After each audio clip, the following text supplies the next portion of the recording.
commemorate Remembrance Sunday are all too often looking forward to the next war rather than simply commemorating the past ones. So that is why we are here.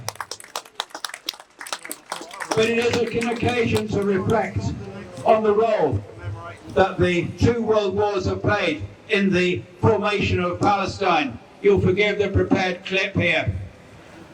Because in the First World War, you will recall that Palestine was part of the Ottoman Empire ruled by Turkey, who were on the same side as Germany. And it fell to the British to attack Palestine from Egypt. And during 1917, they spent 8 months at the gates of Gaza City.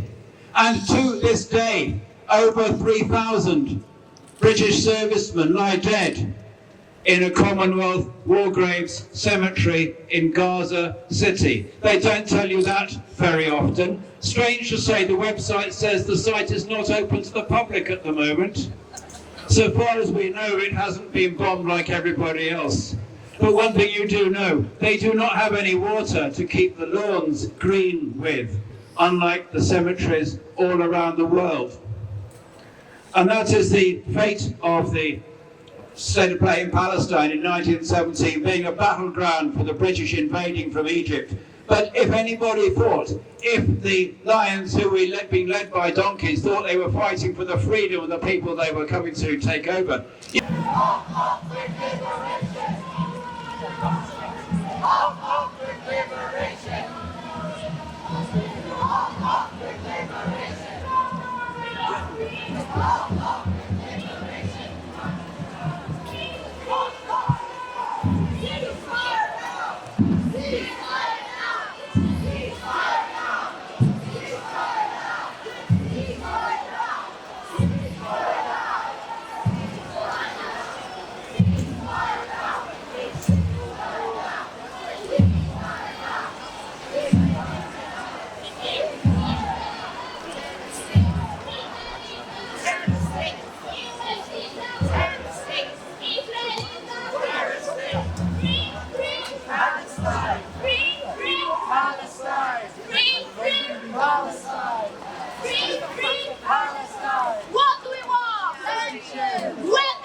I don't know if they're like two different kinds of tools.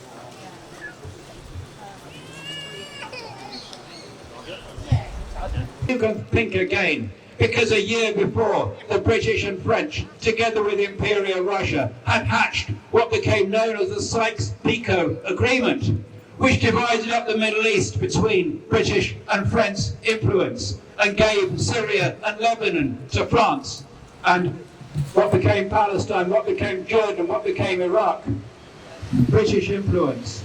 Even before they took possession of the territory, the British had designs on the place as a place to control. And that went a stage further, of course. At the end of October 1917, at the beginning of November, the British government issued what became known as the Balfour Declaration. At a time that the British did not control Palestine, they were giving it away again, and saying that it would be a homeland for the Jewish people. It being clearly understood. They've got a classical education there, you understand, operative absolute for those who know it. It being clearly understood that nothing should affect the rights of those who already live there. Well, there was another promise broken. And so that's World War I for Palestine. In the Second World War, by now Palestine was being run like a British colony, under what is called the League of Nations mandate, but run like a colony. And about 12,000 Palestinians fought on the British side. Yes, there is some division of opinion, because if you are colonized by a colonizing power, you might want that colonizing power to lose whatever war they get involved with. But 12,000 Palestinians fought for the British. There was a company of Palestinians who were the last out of France when Britain was driven out of France in...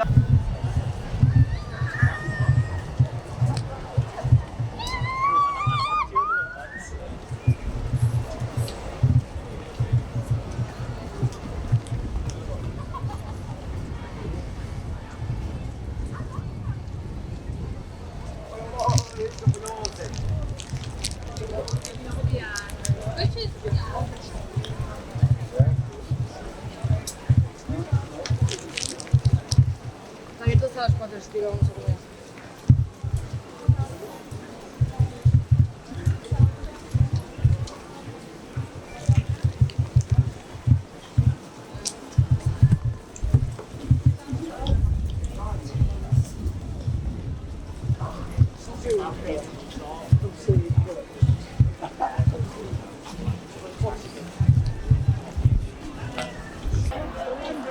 From the sea!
Palestine!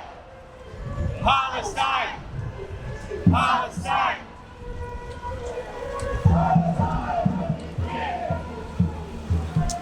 Palestine!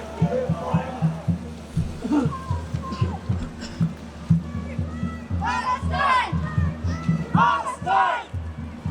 Palestine! Palestine!